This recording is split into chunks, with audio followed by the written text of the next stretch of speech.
Primero, bienvenidos. Gracias por hacerse el tiempo de compartir sus ideas con nosotros.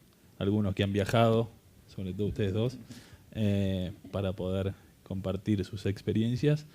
Y bueno, si quieren empezamos con una breve intro de ustedes y cómo se vinculan con el mundo de la educación. Así que si quieres empieza tú. Bien, ¿qué tal? Buenos días. Mi nombre es John Freddy Vega. Soy el co-founder de una empresa que se llama Platzi. Probablemente ustedes la recuerden de hace años como Mejorando.la, pero Platzi es un nombre más chévere. Platzi es una empresa que se dedica a educación online efectiva. Lo que nosotros desarrollamos fue una plataforma de educación online enfocada, uno, en la interacción humana entre estudiantes y profesores en tiempo real, en vivo, y por otro lado, a conectar metodologías y profesionales reales con el tipo de carreras vocacionales que el mercado está buscando. Nosotros siempre decimos que nuestro sistema de educación es efectivo porque donde normalmente las plataformas de educación online tradicionales tienen un porcentaje del 7 al 10% en cuanto a los estudiantes que terminan los cursos, nosotros tenemos un porcentaje de completion rate, es el nombre formal, del 70%.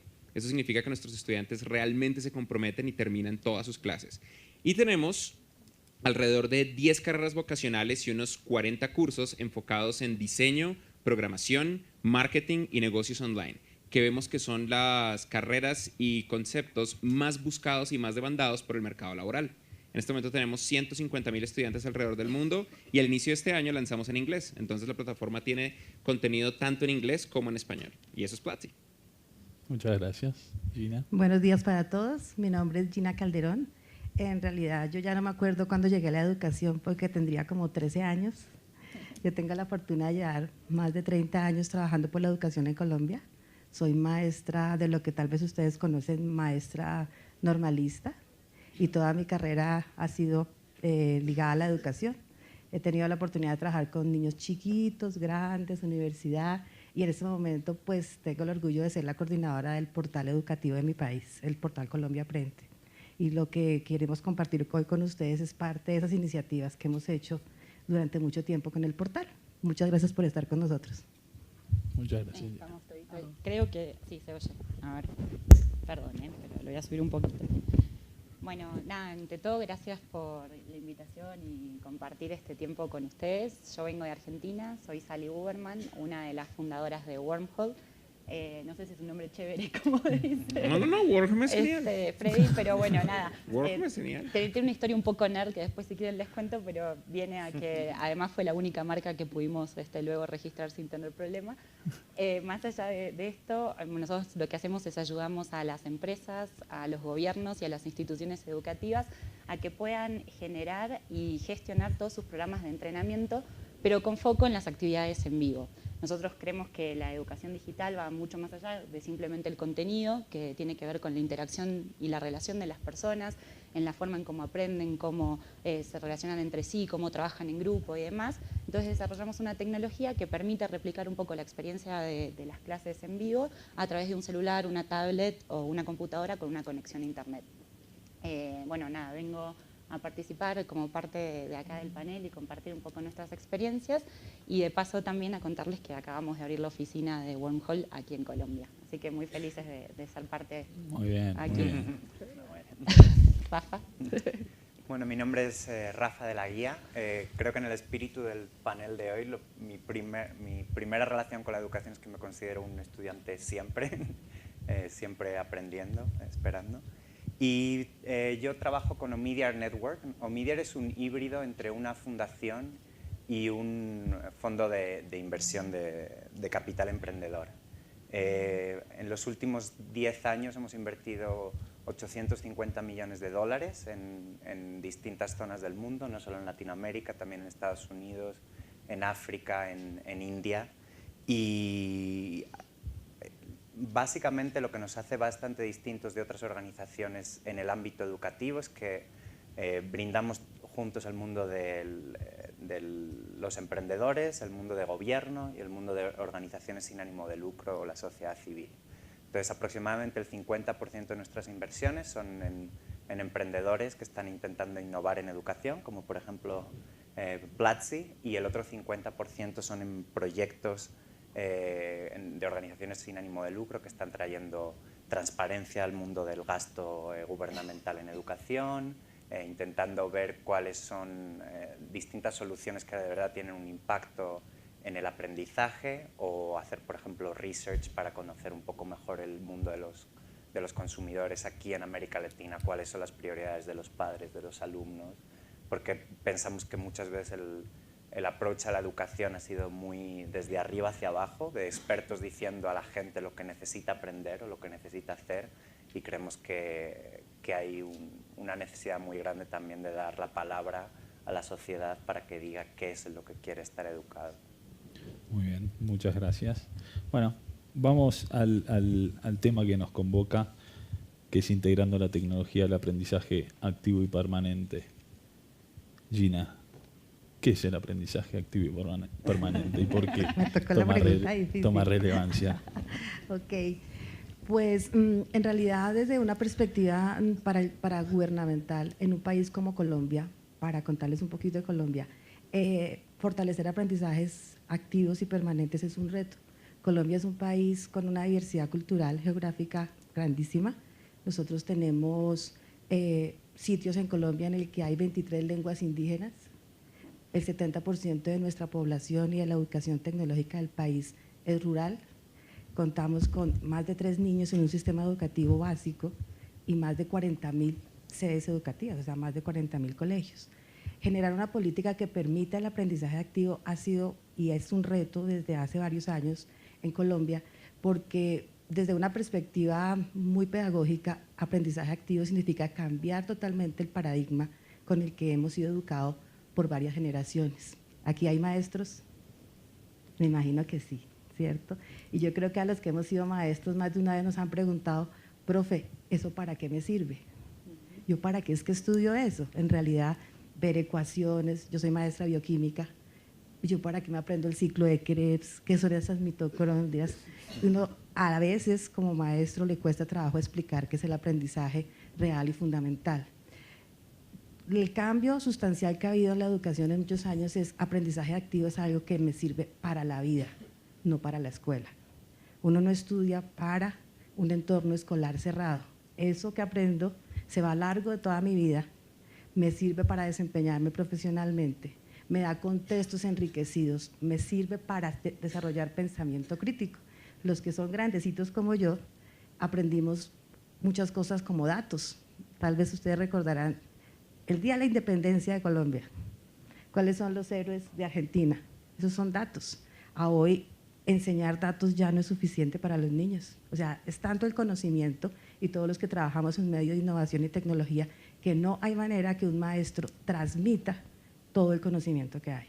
Entonces, el reto es generar un aprendizaje fundamental que desarrolle nuestras competencias, no solamente desde el ámbito personal, sino laboral, y que nos permita asumir los retos de un mundo cambiante. Para ello hay que hacer muchísimas transformaciones. Aprendizaje activo significa cambiar cómo se desarrolla un currículo en una institución educativa, cómo las universidades tienen planes de estudios diferenciados.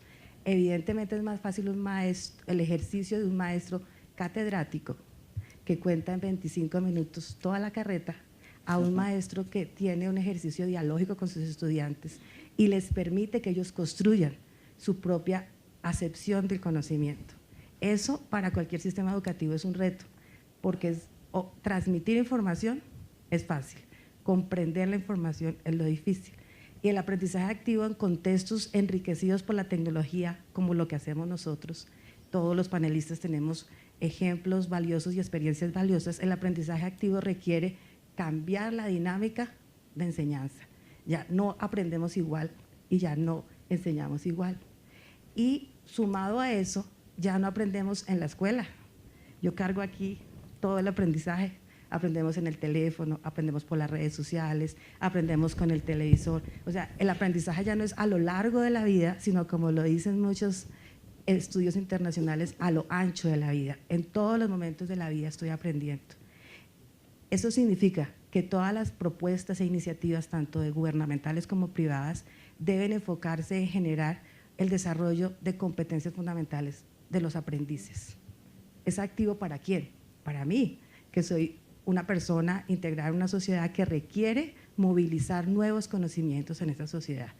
El aprendizaje escolástico de banca tradicional, clásico, es un aprendizaje que afortunadamente cada vez los países estamos dejando más de lado, y lo que queremos con propuestas como las que nosotros vamos a compartir hoy es contarles cómo el aprendiz deja de ser una persona pasiva que recibe información, que no comprende lo que recibe, para ser una persona que utiliza eso para enriquecimiento personal, pero especialmente para enriquecimiento del contexto, porque así es que se transforman los países, con el trabajo que generan los nodos y las redes a través de la gestión de conocimiento.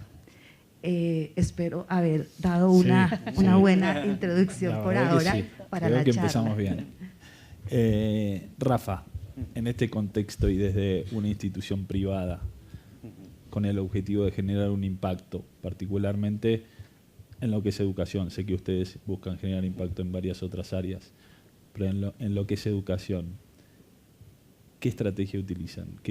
¿Cómo buscan generar mayor impacto desde la inversión?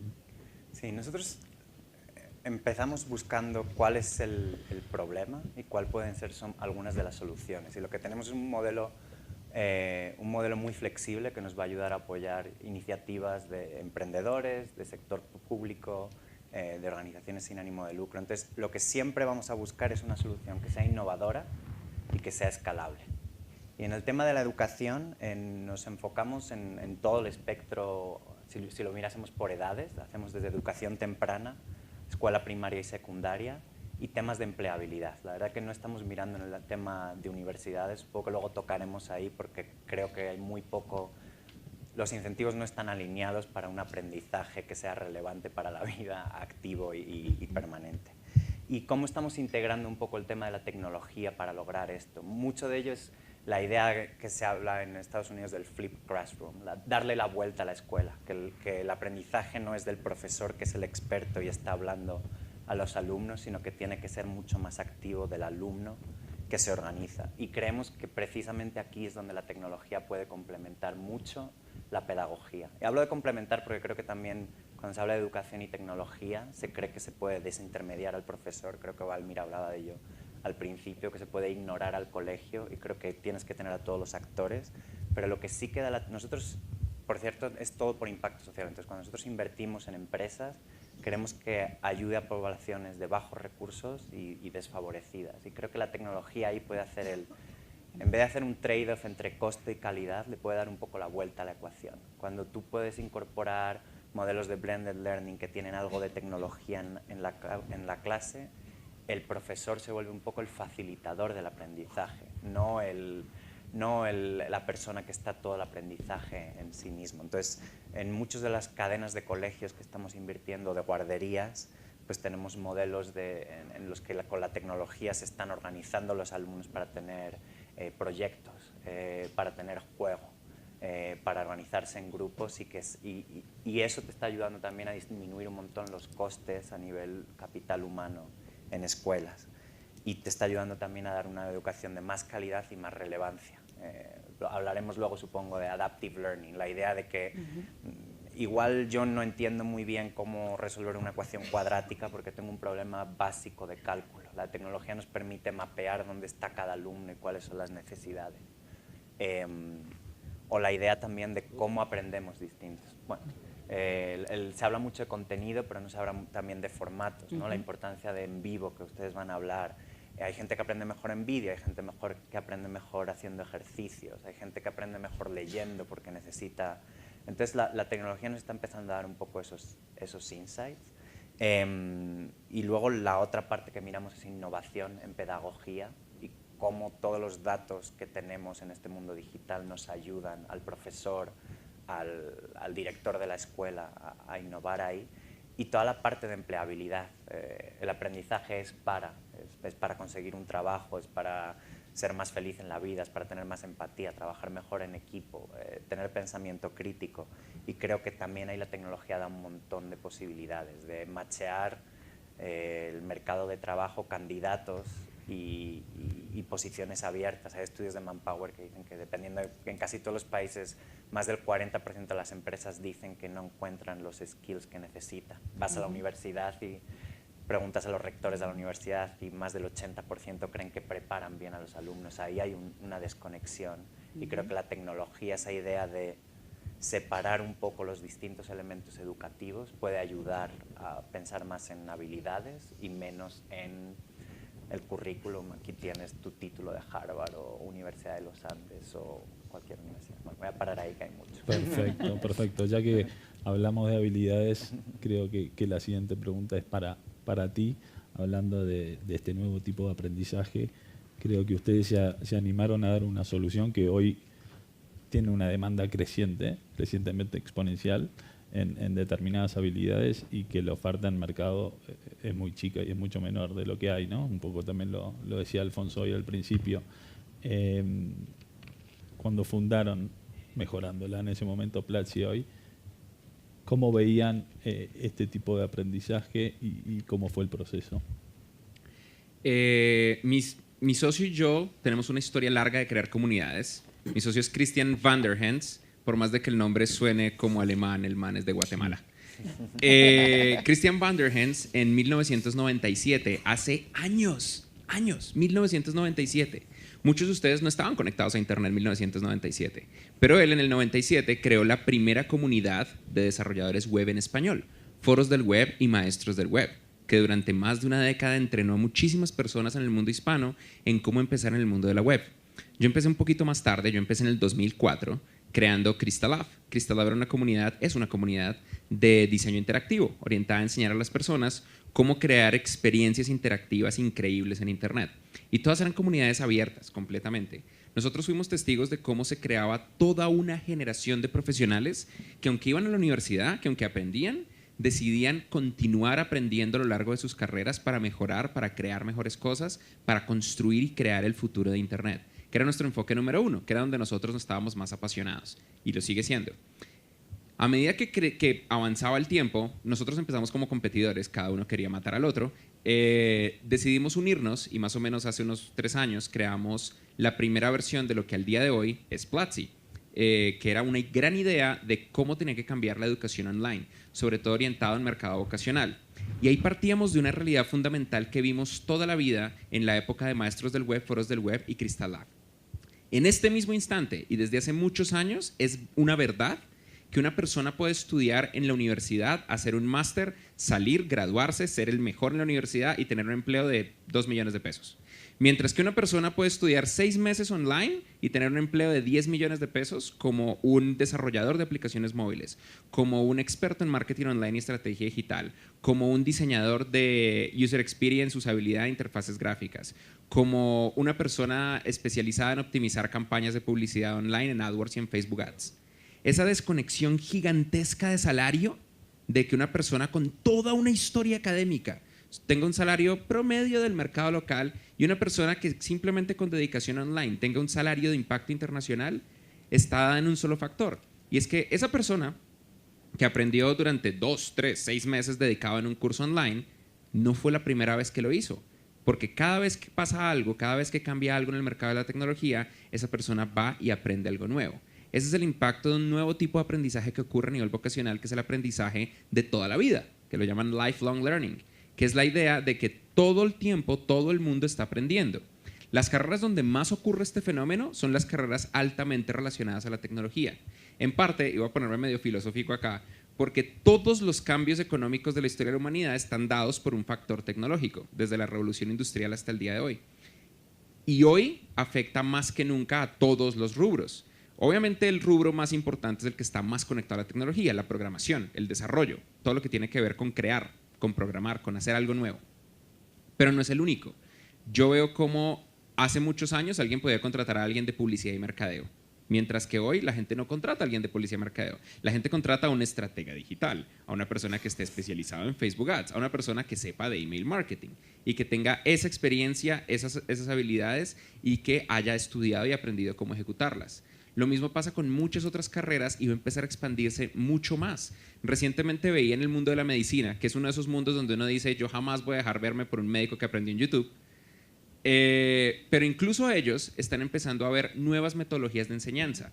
Hay un experimento entre una universidad de España y una universidad de Estados Unidos con cámaras GoPro y Oculus Rift. El Oculus Rift es un kit de realidad virtual increíble y súper barato, cuesta $300. Y la GoPro es una cámara de $150.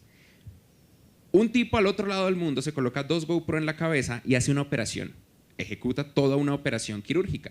Mientras que otro doctor con un Oculus Rift está viendo el video en 3D porque usaron 2 cámaras con un kit que solamente les costó $600 y están viendo un video 3D con profundidad de cómo se hace un bypass cuádruple de corazón abierto, que probablemente no existe, me lo acabo de inventar. Pero lo importante es que está cambiando de una manera radical la forma en la que ellos aprenden y no necesariamente tienen que ir a la universidad para hacer esto. Estos son 2 personas que con $600 están enseñando mutuamente cómo crear un procedimiento que va a cambiar la vida de millones de personas alrededor del mundo, en un mercado que normalmente nunca habríamos asociado con la educación online y con lifelong learning, como es la medicina quirúrgica. Yo siento que esto es algo inevitable. Yo siento que inevitablemente, aunque las personas van a seguir usando la educación tradicional, van eventualmente a desconectarse de la academia para que a lo largo de toda su vida profesional, desde los 15 hasta los 80, aprendan online, constantemente, continuamente y todo el tiempo. Que aprender no va a ser solamente, no, yo fui a la universidad, me gradué y ya, ahora juego golf. Sino constantemente, cada mes, cada 2 meses, cada año, aprender algo nuevo que va a mejorar sus carreras y tener un impacto directo sobre su movilidad social, su movilidad económica y su calidad de vida. Muy bien, gracias. Sally, ustedes brindan una plataforma, una solución para empresas, instituciones educativas y gobierno, ¿no? Colaboran para tratar de generar una mejor educación. En el mundo de la empresa, ¿qué evolución has visto? Ustedes hablan del famoso e-learning que ya conocemos todos, hablan de un nuevo live learning. ¿Qué significa esto y qué han visto desde dentro de las empresas, cómo ha ido evolucionando a partir de la incorporación de nuevas tecnologías? Bien, bueno, tomando un poco lo que contaba Gina antes, o sea, hoy estamos también no solo con las problemáticas de la distancia y, bueno, muchas regiones y hay que educar a la gente que está en distintos lugares y demás, sino que además se agrega el factor de las nuevas generaciones o las generaciones jóvenes que ya nacieron con la computadora, que nacieron con las conexiones a internet, que tienen una manera de relacionarse entre sí diferente tal vez a las que teníamos nosotros cuando éramos niños, ni hablar de nuestros abuelos, que necesitan todo el tiempo estar aprendiendo, desarrollándose, que son mucho más inquietos o más inmediatistas.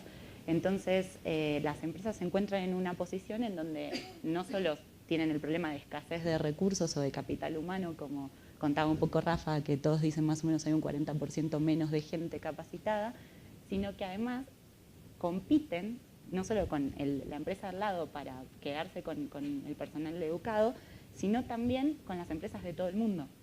Porque hoy pasa, o sea, viene en Argentina alguien de Estados Unidos y encontró un recurso calificado y se lo lleva. ¿Y por qué? Porque la necesidad de tener gente educada en tecnología, en ingeniería y demás está en todos los ámbitos y en todos los países, no es algo que pase en la región o en un país en particular. Entonces empiezan por un lado a competir por los recursos. Se dan cuenta que las nuevas generaciones aprecian la evolución, la educación y el conocimiento todo el tiempo. ¿Por qué? Porque sienten muchas veces que salen de la universidad y el conocimiento que les dio la universidad no les sirve tal vez para aplicar en el trabajo, no entienden muy bien cómo aplicar ese conocimiento en el trabajo. Y hoy se valora mucho la experiencia laboral también. Entonces, la persona joven quiere sentir que está aprendiendo, que se está desarrollando y que no solo está ganando un salario, un sueldo y tiene un trabajo en una empresa, sino que cuando salga de ahí va a ser un mejor profesional. Y a igualdad de sueldos, elige la empresa que le va a dar mejor formación y más formación. Las empresas se encontraron inmersas en ese mundo donde se dan cuenta que necesitaban competir por los recursos, pero no sabían cómo hacerlo. Y lo primero que piensan es, bueno, le damos un curso de capacitación, una cosa así, algo que ocurre una vez al año en forma presencial, extremadamente costosa. ¿Cuál era la queja de los empleados? Y no, bueno, pero a mí no me sirve de nada. Nos vemos una vez al año, una semana, todo muy lindo, el hotel, el evento, la presentación, pero después pasa un año y yo no me vuelvo a formar y no aprendo nada y tengo problemas todos los días que necesito aprender a resolver y no sé cómo. Entonces empezaron a buscar o a necesitar cada vez más esto de relacionarse y de dar capacitación y usar las nuevas tecnologías para ello. Y ahí fue que nosotros encontramos una buena oportunidad de comenzar por el mundo de las empresas porque nos parecía que eran los primeros que tenían un problema a resolver y que entendían que a través de la educación podían mantener a sus recursos, mejorar a los empleados que tenían, a que sean mejores profesionales y reducir la tasa de rotación que tienen entre los empleados. Bueno, y así empezamos Y la verdad es que hoy el impacto y el resultado que se ve es increíble. O sea, yendo al mundo de los médicos, por ejemplo, nosotros tenemos muchísimas organizaciones o instituciones médicas privadas que forman a los médicos entre sí. Una vez que están recibidos, por ejemplo, oftalmólogos, caso simple, van a hacer cirugías oftalmológicas a distintos lugares del país. Y claro, el que estaba en algún lugar aislado no tenía la posibilidad de aprender a menos que viajase a un centro urbano. Hoy participa de las capacitaciones estando ahí, ve cómo hacen la cirugía en vivo, discuten, hacen ateneos médicos y a partir de esos resultados pueden hacer las mismas cirugías en lugares donde antes no se podía. Entonces empieza a tener un impacto ya no solo desde la educación formalmente, sino también en lo social. Y ahí es donde las empresas ven una segunda beta que tiene que ver con que uno siempre le reclama al Estado o a lo público, bueno, tiene que haber más gente formada o tenemos que exigirle al Estado que mejore la educación y demás. Y las empresas se dieron cuenta que con sus programas de responsabilidad social pueden capacitar y formar nuevas generaciones con nuevas habilidades que después utilizan ellos como empleados de sus organizaciones. Y empezaron a expandirse también en ese medio que tal vez un nicho, que era algo que originalmente las empresas privadas no tenían en sus objetivos y hoy en día también están haciendo capacitaciones a la comunidad para lograr luego generar talento y esos talentos incorporarlos luego en las organizaciones. Así que creo que el uso de la nueva tecnología y productos como el nuestro que te permiten tener una relación de ida y vuelta interactiva y trabajando en equipo como si estuviéramos todos juntos, hacen la diferencia en este tipo de formación. Está bien, está muy bien. Gina, hoy a la mañana también una de las cosas que decía Alfonso es la necesidad de foco y que entiendo que desde el gobierno eso se puede convertir en una dificultad, no solo porque la flexibilidad debe ser poca, sino que porque tienen muchos frentes abiertos en los cuales deben tener que trabajar. Entiendo que aquí en Colombia tienen un sistema de innovación que han desarrollado desde el Ministerio de Educación, en donde buscan atacar o buscan qué objetivos puntualmente y cuéntanos si quieres alguna de las estrategias que están implementando con el objetivo de mantener algo de foco e intentar generar también ese impacto. Bueno, la incorporación de la innovación desde la perspectiva del gobierno empezó alrededor del año 2009 con el Ministerio de Educación. Antes del 2009 teníamos una aproximación mucho más tecnológica, instrumental, y es dotar a todas las instituciones educativas con hardware y software. Afortunadamente llevamos como unos años construyendo unos ejes para lograr que ese impacto de las nuevas tecnologías se logre en las estructuras educativas. Ese Sistema Nacional de Innovación que nosotros hemos llamado se compone de 5 líneas estratégicas. La primera tiene que ver evidentemente con todo lo que yo llamo los cablecitos, toda la infraestructura, y en eso hemos hecho pues una muy buena labor conjunta con MINTIC, tratando de dotar a todas nuestras escuelas de una infraestructura tecnológica buena. Hemos tenido que recurrir al tema satelital porque por nuestra geografía maravillosa llena de montañas es un poco complicado, pero pues ahí lo hemos avanzado fundamentalmente, y a hoy el nivel por computador o por acceso a dispositivos en Colombia es de 8. Cuando teníamos hace 4 años 20 niños en un computador, hoy estamos en 8 y el reto es acabar el cuatrienio con 2 niños por computador o por dispositivo. El otro elemento fundamental es cuando nos preguntamos aquello, yo para qué enseño y cómo lo enseño. Uno empieza, ¿qué es lo que uno enseña? Contenidos. ¿Qué contenidos? Pues los contenidos que me da el mundo. Y los contenidos son de diferente naturaleza y en el mercado tenemos muchos contenidos de excelente calidad producidos desde tanto la parte oficial como desde la privada, y esos contenidos que tienen que generar una dinámica distinta. Para eso nosotros también arrancamos esta aventura hace 15 meses con un proyecto que se llama el Proyecto de Centros de Innovación. En Colombia construimos 5 centros de innovación. Para los que no los conocen son Cartagena, Medellín, Bogotá, Villavicencio y me falta uno, y Cali. En esos 5 centros de innovación instalamos una infraestructura tecnológica, formamos 16.000 maestros que empezaron a producir sus propios contenidos educativos digitales para poder replicar y hacer un pilotaje con 50 escuelas innovadoras. Es algo, digamos, de lo que sentimos bastante orgullo porque es la primera vez que el gobierno produce contenidos de una calidad de esta manera y los suelta libres como recursos abiertos de acceso para todo el país. Unido a eso, tenemos algo importante que es de lo que hablaba mi compañero de panel, la educación en e-learning. Rafael, tranquilo. Era para ver si estábamos poniendo atención. Claro. Ya te va a tocar.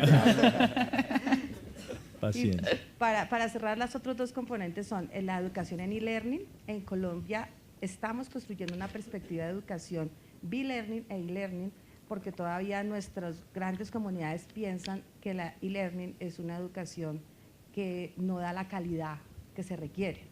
Y las experiencias nos han mostrado que de tener una deserción del 30% en toda la educación e-learning, hemos ido bajando cada vez más, porque el e-learning está siendo más fortalecido, porque cada vez es que aprender uno solo genera cosas que no genera aprender con otro. Cuando yo aprendo solo, hay un feedback personal que me permite, verdad que sí entendí, voy a preguntar, hago comunidades de práctica. Todos hemos sabido en algún momento de la vida la felicidad de decir, entendí. Y eso lo hace uno cuando es un aprendizaje autónomo.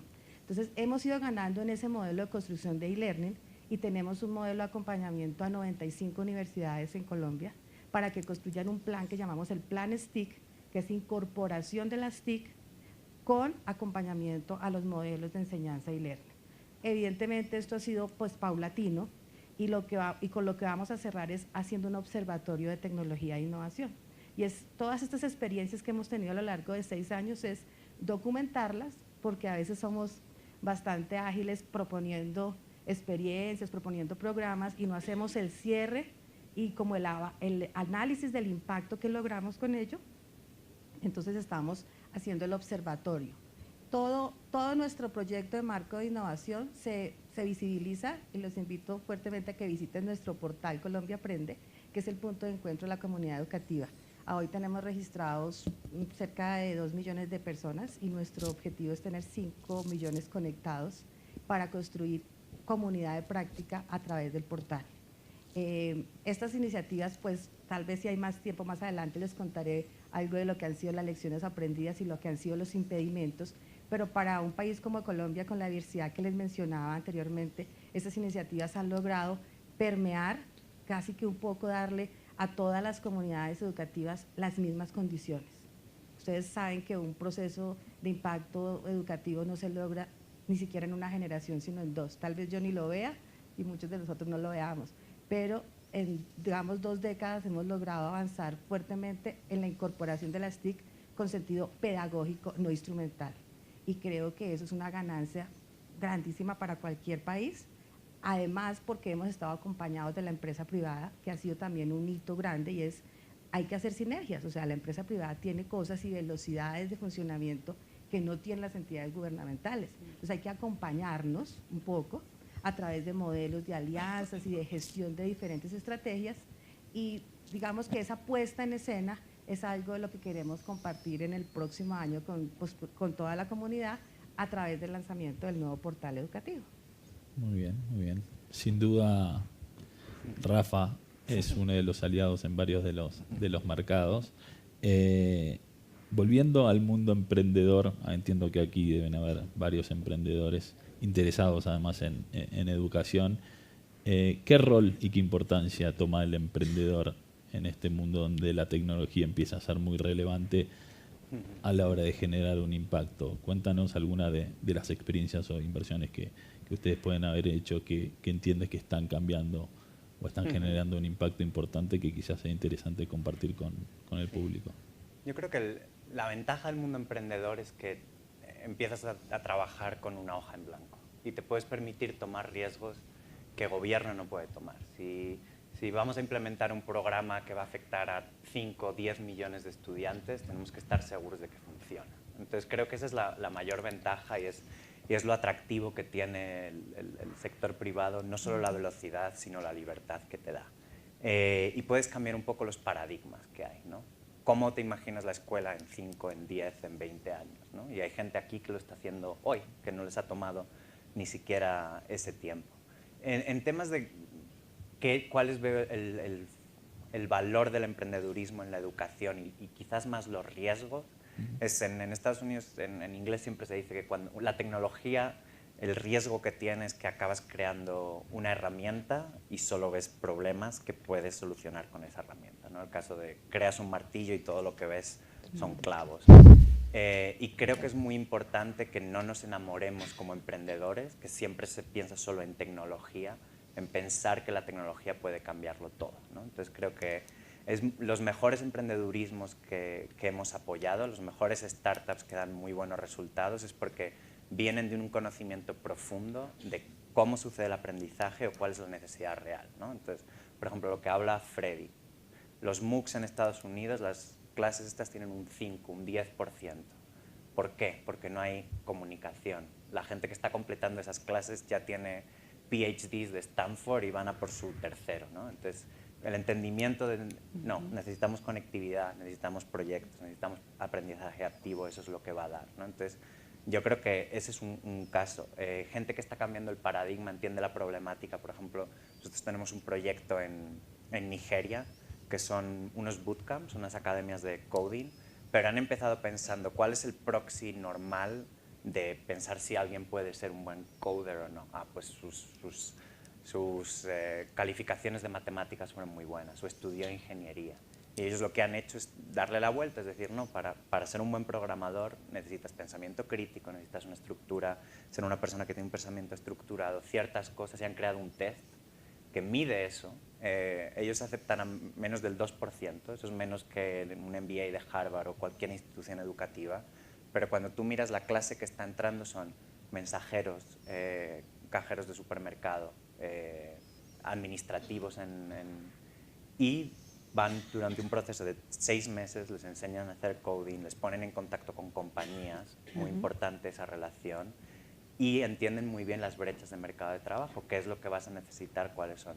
Entonces creo que el entendimiento del problema y de la necesidad es muy importante. Quizás eso sería, que es lo que mi consejo a emprendedores es, entiende muy bien el problema que estás teniendo. Y el otro quizás es romper los silos, ¿no? Romper este pensamiento muy clavado de voy a hacer contenido o voy a hacer... Una empresa que nosotros tenemos hace open source content, ¿no? Están creando bibliotecas que pues, en colegios públicos en Estados Unidos, en vez de usar McGraw-Hill o Pearson, ya en vez de comprar esos libros de texto, tienen un contenido. El contenido, ¿sabes? Siempre dice que es un commodity. Es el caballo de Troya que vemos. Este currículo en realidad son clases programadas que tienen contenido pedagógico, que te dicen cómo enseñar esto, qué ejemplos puedes dar, qué actividades puedes hacer. Y eso crea, ¿qué es lo que está creando?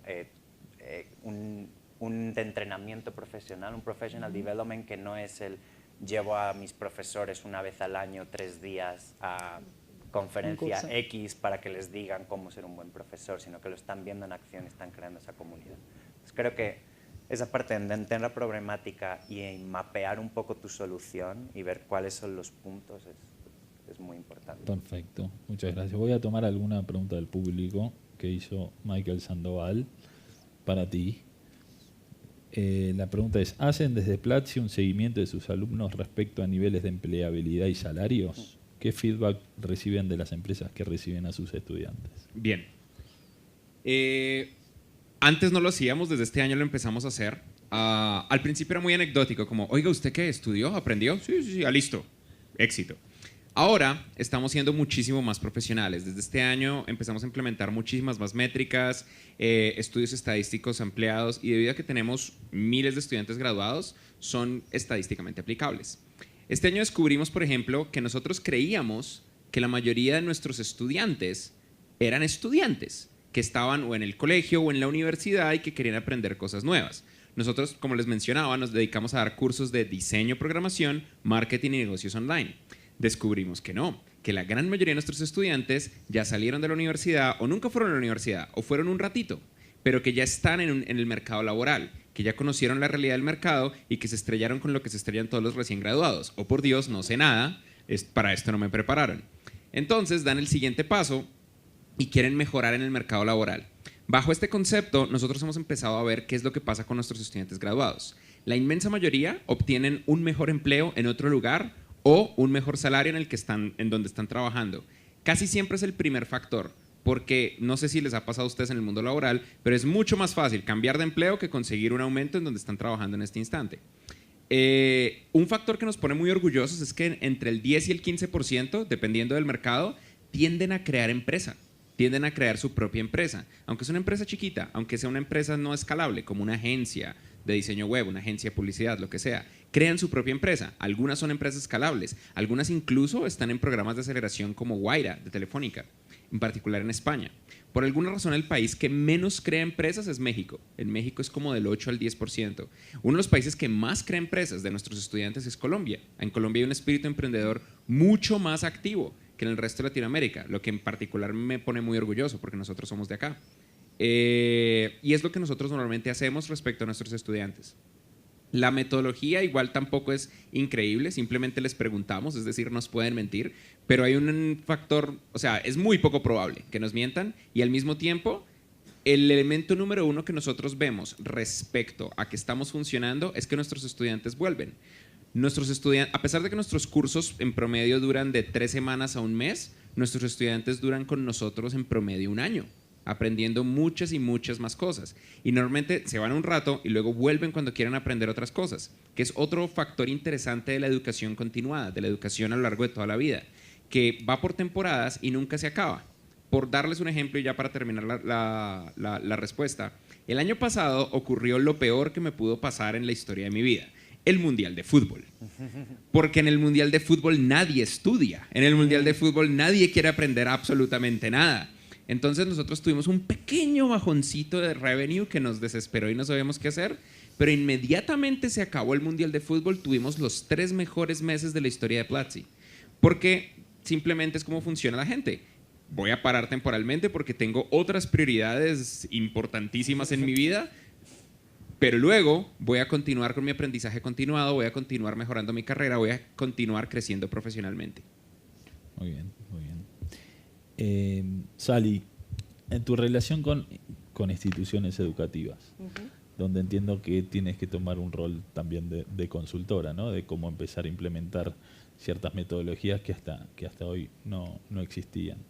¿Cómo has visto la evolución en los últimos años y qué receptividad tienen respecto a las tecnologías y a la forma en la que tienen que ir cambiando la forma en que educan? Bueno, ahí el mundo se divide, si querés, en dos. Los docentes o el sector académico muy evolucionado y pro tecnología, incorporarla como parte del conocimiento y del uso cotidiano, y la gente tal vez más clásica, llamémosla, o tradicional, que no quiere saber nada con el cambio y que rechaza el cambio. Y creo que un poco tiene que ver con el ser humano, ¿no? A la gente en general el cambio le da miedo y entonces trata de evitarlo y volver a su zona de confort. Y nada, una vez que llegamos al punto en donde entienden el por qué es importante y demás, y muchas veces lo entienden empujado por los mismos estudiantes, que muchos estudian y trabajan y cosas que pueden hacer en el mundo laboral, como formarse continuamente y demás, y hacerlo desde su oficina, desde su casa, arriba del bus, moviéndose de un lado al otro, no lo podían hacer en las universidades o en las escuelas. Y entonces ellos mismos son los que empiezan, como decimos nosotros, a hinchar o a molestar, diciendo ¿por qué esto que hago en el sector laboral no lo puedo hacer también en la educación formal? Y eso empieza también a drivear o a generar el cambio. Y lo que notamos en las universidades es que al principio concebían el e-learning como algo, como un ciudadano de segunda clase o de mala calidad, como decía Gina. Y gran parte de eso es porque desde los 90 a esta parte no había habido un cambio en lo que es el e-learning. El e-learning era simplemente te pongo una presentación, generalmente horrible, con muchos colores fosforescentes y demás, y tú tenías que leer un PPT y ya, y eso era considerado que tú habías sido formado. Y la verdad es que eso no es la educación. La educación es un proceso social, es contenido que se convierte en conocimiento y en algo que tú puedas usar a partir de haber trabajado en equipo, a partir de haber discutido la teoría del libro o del video con tu docente y qué pasa en la vida real cuando aplicas ese contenido o ese conocimiento. Y nosotros por eso hablamos de live learning, porque creemos que es un proceso continuo y constante en donde la interacción entre las personas y el relacionamiento es lo que hacen que tú conviertas esa información que está dando vueltas en datos o habilidades que te son útiles en tu vida cotidiana. Cuando alguien te enseña matemática no quiere que sepas sumar y restar simplemente, quieres que cuando vayas al supermercado a hacer una compra entiendas que te están dando bien el vuelto, por ejemplo el cambio, ese tipo de cosas. Y en el mundo de las universidades nos fuimos metiendo muy a poquito, y lo mismo con los gobiernos en las áreas de educación, explicándoles esto, que es un cambio y que el docente ocupa un rol muy importante, que no es venimos con tecnología a reemplazar al docente, sino todo lo contrario. El docente está en el core o en el corazón de la estrategia y necesitamos de él para que el programa de educación digital funcione. Y la verdad es que al principio nos tomó años hasta lograr dar ese cambio, y hoy nos pasa que las universidades nos vienen a buscar a nosotros, cuando antes era al revés, era nosotros yéndolos a buscar y a tratar de convencerlos. Así que estamos como súper contentos porque empezamos a medir datos, a comparar los resultados de universidades que lo hacen con universidades que no lo hacen, también con el mundo empresarial en las mismas temáticas, y vemos que los resultados son buenísimos y que la gente se siente mucho más contenta, y de hecho la gente de las universidades privadas que venden capacitaciones hoy están cobrando los cursos lo mismo que los cobran en forma presencial, porque entienden que el valor y la calidad es la misma, hasta incluso a veces más caro, porque justamente como le dan la libertad de que no tienen que mantener una infraestructura y demás, es un beneficio también para la universidad. Cuando hace 10 años atrás un curso por e-learning era algo que si no te lo regalaban te lo cobraban muy poco, dando la percepción que era algo de pésima calidad y que no era bueno. Así que nosotros sentimos que de alguna manera contribuimos a ese cambio y estamos súper contentos.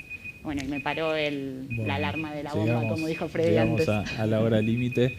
Pero bueno, quería agradecerles sobre todo todo lo que han compartido con nosotros, sin duda experiencias muy valiosas para poder seguir haciéndonos nuestra propia idea de lo que se necesita para generar impacto y para cambiar, cada uno desde su lugar, los que estamos todos aquí porque tenemos algún interés en generar algún cambio y empujar.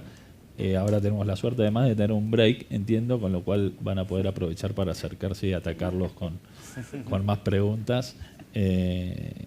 Pero bueno, desde mi lado agradecerles y bueno, un aplauso por todo lo que...